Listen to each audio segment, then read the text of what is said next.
एक गांव में रतन नाम का एक गरीब व्यक्ति रहा करता था, जो दूसरों के खेतों में काम करके अपनी पत्नी का और अपना भरण पोषण किया करता था। एक दिन उसकी पत्नी सुनीता रोते हुए बोली, हमारे ऐसे हालात कब तक रहेंगे? पूरे गांव में सिर्फ हमारा ही घर ऐसा है जहाँ पर महीने में सिर्फ 15 दिन ही चूल्हा चलता है और बाकी के दिन भूखा सोना पड़ता है। चिंता मत करो सुनीता, तुम तो जानती हो कि मैं दिन रात दूसरों के खेतों में कितनी जी तोड़ मेहनत करता रहता हूँ। एक न एक दिन हमारा वक्त भी जरूर बदलेगा। आप कब तक ऐसे ही दूसरों के खेतों में काम करते रहेंगे? कोई ढंग का काम क्यों नहीं ढूंढ लेते? मैं आपसे और स्त्रियों की तरह सोना चांदी नहीं मांगती, मैं बस इतना चाहती हूँ कि हम दोनों को पेट भर के भोजन तो मिल सके। ठीक है सुनीता, मैं आज दूसरे काम की तलाश करता हूँ। रतन कई दिन तक गांव में भटकता रहा, मगर किसी ने उसे काम नहीं दिया।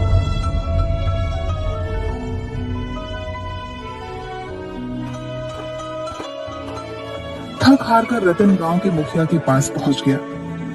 मुखिया थोड़ा सा भला व्यक्ति था। रतन, मैंने तुम्हें दूसरों के खेतों में बड़ी मेहनत से काम करते हुए देखा है? मुझे तुम्हारे ही जैसा मेहनती व्यक्ति चाहिए भाई। समझ लो कि तुम्हारे अब बुरे दिन खत्म हुए। आज से तुम मेरे भट्ठों में काम करोगे, ठीक है? एक दिन रतन काम करते करते थक गया। उसे बहुत तेज भूख लग रही थी। रतन ने जगन के भोजनालय का काफी नाम सुन रखा था।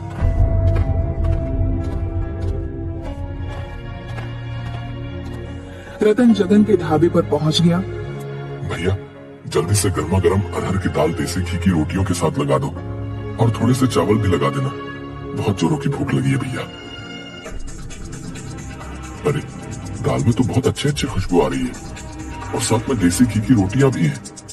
आज तो खाकर मजा ही आ जाएगा।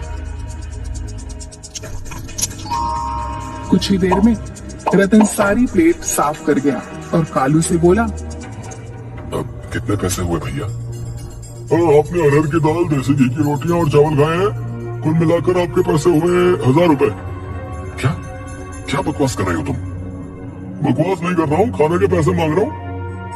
अरे ये ढाबा है या 5 स्टार होटल? इतना महंगा तो खाना शहर के रेस्टोरेंट में भी नहीं मिलता।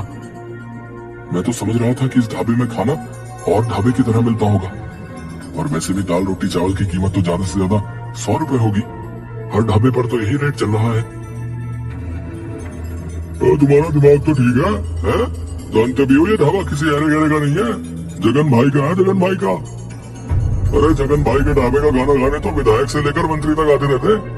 और जब तुम्हारी इस ढाबे में आने की औकात नहीं थी तो फिर यहाँ मुंह उठा कर क्यों चले आए? सीधी तरह से 1000 रुपए दे। लेकिन मेरे पास इतने पैसे नहीं है। 1000 रुपए तो मैं 10 दिन में भी नहीं कमा पाता, तो तुम्हें कहाँ से ला कर दूंगा?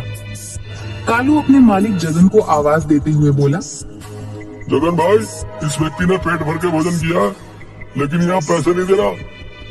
जगन क्रोधित होकर रतन के पास आकर बोला, क्यों रे? जब जेब में पैसे नहीं थे तो फिर खाने के लिए यहाँ क्यों आ गया? यहाँ मुफ्त में खाना नहीं मिलता, पैसों का मिलता है। चल पैसे निकाल। मुझे क्या पता था कि आपके ढाबे का खाना इतना महंगा मिलता है। मैं तो इस ढाबे को भी और ढाबों की तरह समझ रहा था। तो ये तुम्हारी दिक्कत है, मेरी नहीं। तुम्हें यहाँ आने से पहले मेरे बारे में लोगों से पूछ लेना चाहिए था। अब सीधी तरह से अपनी जेब से 1000 रुपए निकाल कर काउंटर पर रख दे, नहीं तो मैं तुम्हारी चमड़ी उधेड़ दूंगा। अब देखिए, मेरे पास अभी इतने पैसे नहीं है। आप ये 100 रुपए रख लीजिए और मुझे कुछ दिन की मोहलत दे दीजिए। मैं धीरे धीरे करके आपके सारे पैसे चुका दूंगा। अबे यहाँ मैं लोन बांटने के लिए नहीं बैठा। इतना कहकर जगन ने रतन को जोरदार धक्का दे दिया। ये तो आप मेरी बेइज्जती कर रहे हैं। अबे बेइज्जती उसकी की जाती है जिसकी कोई इज्जत होती है, और तेरे जैसे भिखारियों की इज्जत तो होनी भी नहीं चाहिए, समझा? क्या बात है जगन भाई, मैं तो तुम्हारे ढाबे का खाना खाने के लिए आया था, मगर यहाँ तो कुछ और ही चल रहा है। इस आदमी ने पेट भरकर खाना खाया, पैसे देने के नाम पर बोल रहा है कि इसकी जेब में पैसे नहीं है। ऐसे आदमियों से बात नहीं की जाती जगन भाई, इन्हें पीटा जाता है। देखते क्या हो, मारो इसको। जगन और कालू रतन को बुरी तरीके से पीटने लगते हैं। उन दोनों ने रतन के कपड़े भी फाड़ दिए और उसे धक्के देकर अपने ढाबे से बाहर निकाल दिया। शुक्र मना कि तुझे मैंने अपने ढाबे के गंदे बर्तन साफ नहीं करवाए, क्योंकि तेरे जैसे भिखारी के हाथ मेरे ढाबे के गंदे बर्तनों से भी ज्यादा गंदे हैं। इसलिए पीट कर तुझे छोड़ रहा हूँ। आज के बाद कभी मेरे ढाबे के आसपास नजर भी मत आना। चल निकल यहाँ से। ये तुमने बहुत बढ़िया किया जगन भाई, इनके साथ ऐसा ही व्यवहार होना चाहिए। इतना कहकर बिलवा भी 2-3 हाथ रतन पर जड़ दिए। रतन वहां से रोता हुआ अपने घर की ओर चला गया। घर पर जाकर रतन की हालत देखकर उसकी पत्नी सुनीता बहुत भावुक हो गई। आपको क्या जरूरत थी उस ढाबे पर खाना खाने की? मुझे क्या पता था कि उनके ढाबे का खाना इतना महंगा होगा। जगन और बिलवा ने मुझे बहुत ज्यादा अपमानित किया सुनीता। वहाँ पर गांव के बहुत सारे लोग मौजूद थे जो मुझे मजाक उड़ाने वाली नजरों से देख रहे थे। अरे सत्यानाश उन गांव वालों का जो आपको मार खाते हुए देख रहे थे। उनमें से किसी से भी इतना नहीं हुआ कि आपको पिटने से बचा लेते। लेकिन आप चिंता मत कीजिए, मैं इसकी शिकायत मुखिया से जरूर करूंगी। तुम सही कहती हो सुनीता, मैं बिलवा और जगन को छोड़ूंगा नहीं। अगले दिन रतन अपनी पत्नी सुनीता के साथ मुखिया के घर पर चला गया और सारी घटना मुखिया को बता दी।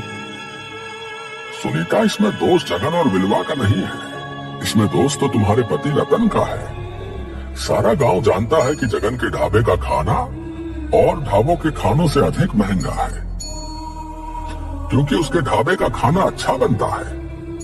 जब तुम्हारे पति के पास पैसे नहीं थे तो इसे क्या जरूरत थी ढाबे पर खाना खाने की? ये क्या मुखिया, आप ही बिलवा और जगन की तरफदारी कर रहे हैं? तरफदारी नहीं कर रहा हूँ सुनीता, जो सच है उसका साथ दे रहा हूँ। अगर इनके पास पैसे नहीं थे तो क्या वो मेरे पति को कुछ समय की मोहलत नहीं दे सकते थे? उन्हें पीटने का अधिकार किसने दिया? हाँ, यह बहुत गलत किया जगन ने, लेकिन तू चिंता मत कर सुनीता, इस बारे में मैं जगन से जरूर बात करूंगा और बिलवा के कान भी खींचूंगा।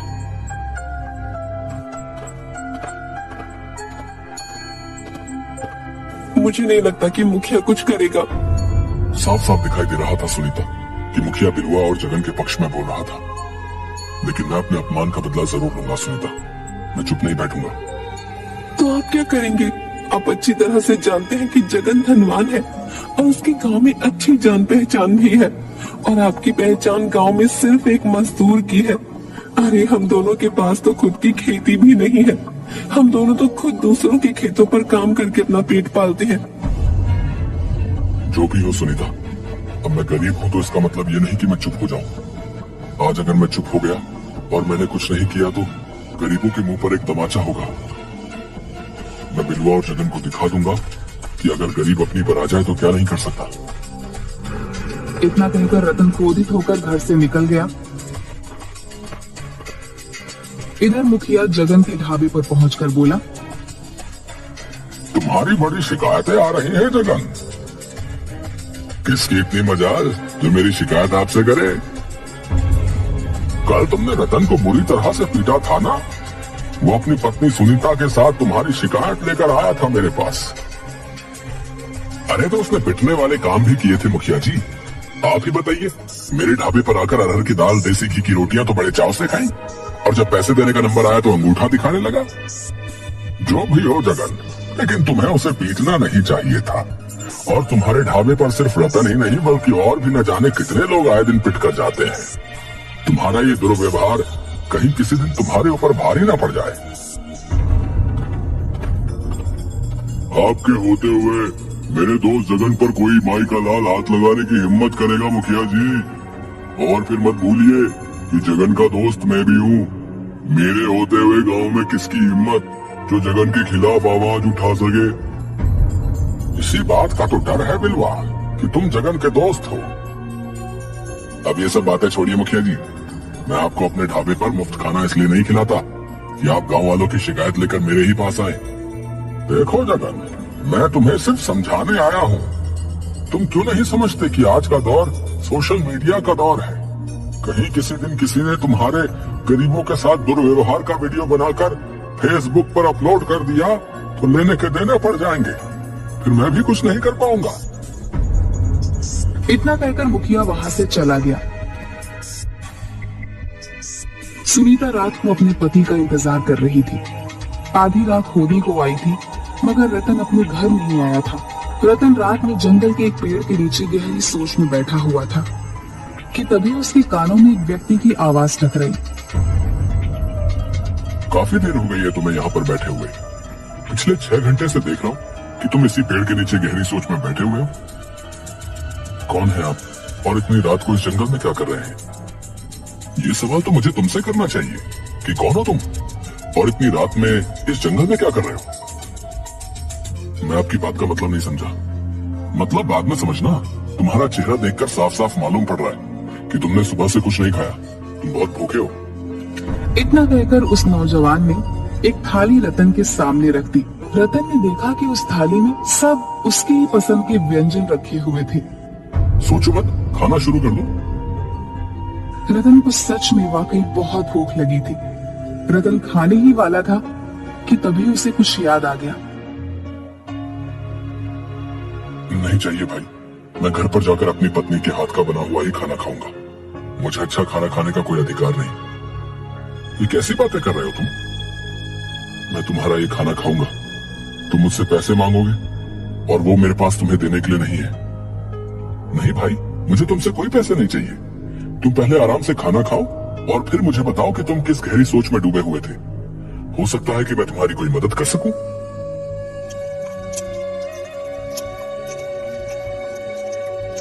खाने के बाद रतन उस व्यक्ति को अपने साथ हुए अत्याचार की सारी घटना बताने लगा। तुम्हें पता है तुम कहाँ हो? मैं जंगल में हूँ। नहीं, तुम जंगल के अंदर उस भूतिया जंगल में हो जिसे भूतिया जंगल के नाम से बुलाया जाता है, जहाँ पर लोग दिन तक में आने से डरते हैं। भाई, उस व्यक्ति की बात सुनकर रतन के चेहरे पर डर झलकने लगा। अचानक उसे याद आया कि वह गुस्से में इतनी दूर पैदल चलता हुआ यहाँ तक आ गया था कि उसे अब याद भी नहीं रहा कि वह जंगल के अंदर भूतिया जंगल में पहुंच चुका था। डरो मत, हम कोई भूत प्रेत पिशाच नहीं है। हम साधुओं की संतान हैं। इस जंगल में सिर्फ साधु और उनके परिवार ही रहते हैं। हम लोग बाहर की दुनिया से ज्यादा ताल्लुक नहीं रखते, क्योंकि हमारा सारा ध्यान ईश्वर की तरफ ही होता है। तुम्हारी बात सुनकर मुझे बहुत बुरा लगा। तुम बताओ, तुम क्या चाहते हो? मैं एक ऐसा ढाबा खोलना चाहता हूँ जहाँ पर हर गरीब सिर्फ 10 रुपए देकर अपना मनपसंद भोजन कर सके और उसके साथ अपमानजनक व्यवहार न किया जाए। तुम्हारे इरादे के बारे में जानकर मुझे बहुत अच्छा लगा, वरना इस जंगल में इससे पहले भी कई लोग आए और अपने लालचीपने का सबूत देकर मारे गए, लेकिन तुम पहले व्यक्ति हो जिसे गरीब की भूख की चिंता है। इतना कहकर उस व्यक्ति ने अपना हाथ जैसे ही घुमाया, उसके हाथ में एक बड़ी सी थाली आ गई। उसने वो थाली रतन को पकड़ा दी। ये जादुई थाली है, याद रखना। इस बारे में सिर्फ तुम अपनी पत्नी को बता सकते हो और किसी को नहीं। इस थाली के सामने खड़े होकर तुम जिस भोजन का नाम लोगे, वो भोजन स्वयं अपने आप इस थाली में आ जाएगा। मगर याद रखना, जिस दिन तुमने 10 रुपए से ज्यादा ग्राहकों से वसूले, उस दिन इस थाली का जादू समाप्त हो जाएगा। रतन रात के समय बड़ी सी थाली लेकर अपने घर आ गया।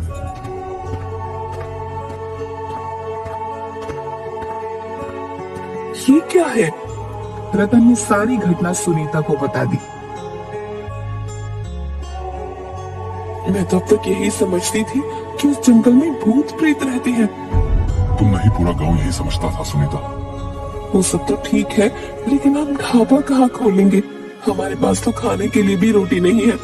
जो थाली तुम लेकर आए हो, उस थाली में सिर्फ भोजन ही मिलेगा, पैसे तो नहीं मिलेंगे ना। फिर हम ढाबा अपने ही घर पर खोलेंगे सुनीता। इस तरह से इस थाली का रहस्य सिर्फ हम दोनों तक ही सीमित रहेगा। अगले दिन रतन ने अपने घर को एक ढाबे में परिवर्तित कर दिया और जिस कमरे में वो लोग सोते थे, उस कमरे में एक बड़ी सी थाली रख दी। रतन ने उस थाली के सामने खड़े होकर तरह तरह के व्यंजन के नाम लेने शुरू कर दिए। कुछ ही समय में पूरा थाली व्यंजनों से भर गया। रुको जरा, वो सारे सब्र व्यंजन करो। लेकर बैठ गई। कुछ ही देर में वहाँ पर एक गरीब व्यक्ति दौड़ता हुआ आया। यहाँ तो बहुत अच्छी खुशबू आ रही है। यहाँ पर ढाबा कब खुला भाई? आज ही खुला है और आप पहले ग्राहक हो। आपके ढाबे में खाने में क्या क्या मिलेगा? हमारे ढाबे में हर तरह के व्यंजन बनेंगे, आपको जो भी व्यंजन पसंद हो। ठीक है भैया, तो मुझे एक प्लेट दाल मखनी और मक्खन के साथ लगी हुई रोटियां लगा दीजिए। रतन ने वह व्यंजन उस व्यक्ति के सामने रख दिया। दाल मखनी खाकर वह व्यक्ति बहुत खुश हो गया। भाई वाह, मजा आ गया। दाल मखनी तो बहुत से ढाबों पर खाई, लेकिन इस ढाबे की तो बात ही कुछ अलग है। कितने पैसे हुए? 10 रुपए। क्या, सिर्फ 10 रुपए? हाँ, सिर्फ 10 रुपए। और तुम्हें और तुम्हारे परिवार का जब भी खाने का मन करे चले आना। यहाँ पर 10 रुपए में आपका मनपसंद व्यंजन भोजन पेट भरकर एक थाली के रूप में मिलेगा। और हो सके तो अपने उन गरीब भाइयों को भी यहाँ पर लेकर आना जिन्हें अच्छा भोजन नहीं मिल पाता। रतन की बात सुनकर वह व्यक्ति खुश होता हुआ वहाँ से चला गया और उसने सारे गांव में रतन के ढाबे का ढिंढोरा पीट दिया। कुछ ही दिनों में रतन के ढाबे पर गांव वालों की भीड़ लगने लगी। रतन के ढाबे पर अब गरीब ही नहीं बल्कि अब गांव का हर व्यक्ति जाकर भोजन करने लगा। रतन किसी को भी मना नहीं करता था। यह बात बिलवा और जगन को बिल्कुल भी पसंद नहीं आई। इस रतन का कुछ ना कुछ करना पड़ेगा, वरना हमारे ढाबे में तो ताले लग जाएंगे। चिंता मत करो बिलवा, मैं आज ही पता लगाने का प्रयास करता हूँ कि रतन इतना धन लाया कहाँ से। उस दिन के बाद से जगन रतन पर नजर रखने लगा, मगर काफी नजर रखने के बाद भी वह कुछ भी नहीं पता लगा पाया। 15 दिन से उसके पीछे हूँ बिलवा, लेकिन कुछ भी पता नहीं चला। चिंता मत कर, अब ये रतन खुद हमें बताएगा। एक दिन रतन किसी काम से जा रहा था कि बिलवा और जगन ने उसे पकड़ लिया। तू हमारा ढाबा बंद करवाएगा? जो थाली हम 700 की बेचते हैं तू सिर्फ 10 रुपए में बेचेगा, है ना? बिलवा भैया सही बोल रहे हैं। रतन सीधी तरह से बता दे कि तेरे पास इतना धन कहाँ से आया। मुझे छोड़ दो, नहीं तो मैं तुम दोनों की शिकायत पुलिस वालों से करूंगा। ये ऐसे नहीं मानेगा, मार मार कर इसकी चमड़ी उधेड़ दो। बिलवा और जगन रतन को बुरी तरीके से पीटने लगे। रतन उन दोनों से शारीरिक रूप से कमजोर था। रतन ने दर्द से कराहते हुए सारी घटना बिलवा और जगन को बता दी। चलो हमें भी उस जादुई थाली के पास ले चल। ये तो बिल्कुल बेवकूफ है जगन। अगर इसके पास जादू की थाली है तो हम दोनों उस जादुई थाली से इतना धन मांगेंगे कि अपने 5 स्टार होटल इस गांव में खोल सके। रतन बिलवा और जगन को लेकर उसी कमरे में पहुंच गया। बिलवा और जगन उस जादुई थाली से तरह तरह के आभूषण और पैसे मांगने लगे, मगर उस जादुई थाली में कोई भी हलचल नहीं हुई। बिलवा भाई, लगता है ये थाली केवल भोजन ही देती है। तो फिर देसी घी की पूड़ियां मांग कर देखो। तभी वहाँ पर सुनीता आ गई। बिलवा और जगन रतन को धमकी देकर वहाँ से चले गए। रतन ने हमें बेवकूफ बनाया जगन। सही कहते हो बिलवा भाई, लगता है उसने हमें चूना लगा दिया। रतन का ढाबा उसके बाद भी चल रहा था। बिलवा और जगन की आर्थिक स्थिति अब दिन ब दिन कमजोर होती जा रही थी। जगन भेष बदल बदल कर रतन पर नजर रखने लगा था और एक दिन उसने रतन को उसी जादुई थाली से भोजन मांगते देख लिया। अरे ये तो वाकई जादुई थाली है। जरूर इस हीर ने उस दिन कुछ न कुछ उल्टा सीधा किया होगा। जगन रतन और सुनीता से नजर बचाकर उस गुप्त कमरे में घुस गया और थाली से रतन की ही तरह भोजन मांगने लगा, मगर उसे जादुई थाली में से कुछ भी हासिल नहीं हुआ। जगन क्रोधित होकर सीधे बिलवा के पास जाकर बोला, बिलवा भाई, रतन उस दिन सही बोल रहा था। वो थाली वाकई जादुई है। मेरी आंखों के सामने रतन ने उस जादुई थाली के सामने तरह तरह के व्यंजन के नाम लिए और उस थाली में वो ताजा ताजा व्यंजन अपने आप आ गए। क्या बकवास कर रहा है तू? उस दिन तो उस जादुई थाली में कोई भी हलचल नहीं हुई थी। इसी बात को लेकर तो मैं हैरान हूँ। मुझे लगता है कि वो जादुई थाली सिर्फ रतन की ही बात मानती है। ठीक है, अगर ऐसी बात है तो हम उस जादुई थाली में जहर मिला देंगे। न रहेगा बांस, न बजेगी बांसुरी। अगले दिन वो दोनों भेष बदलकर रतन के ढाबे पर पहुंच गए, मगर तभी गांव का मुखिया पुलिस लेकर आ गया। गिरफ्तार कर लो इन दोनों को। हमें किस जुर्म में गिरफ्तार किया है? क्योंकि तुम दोनों रतन के ढाबे के ग्राहकों की प्लेट में जहर मिला रहे थे। मैं तुम दोनों से ही मिलने आ रहा था। मैंने तुम्हारी बातें चुपके से सुन ली थी, नहीं तो आज तुम दोनों अनर्थ कर बैठते। तुमने बहुत अच्छा काम किया मुखिया। मुझे माफ कर दो रतन, मुझे अपनी गलती का पछतावा है। क्या मुझे तुम्हारे ढाबे पर कुछ खाने को मिलेगा? क्यों नहीं मुखिया जी, आप हमारे गांव के मुखिया हैं। आपके लिए तो मैं स्पेशल थाली बनवाऊंगा, मगर सिर्फ 10 रुपए में। रतन के पास आज भी वह जादुई थाली है और आज भी रतन 10 रुपए की ही थाली बेचता है।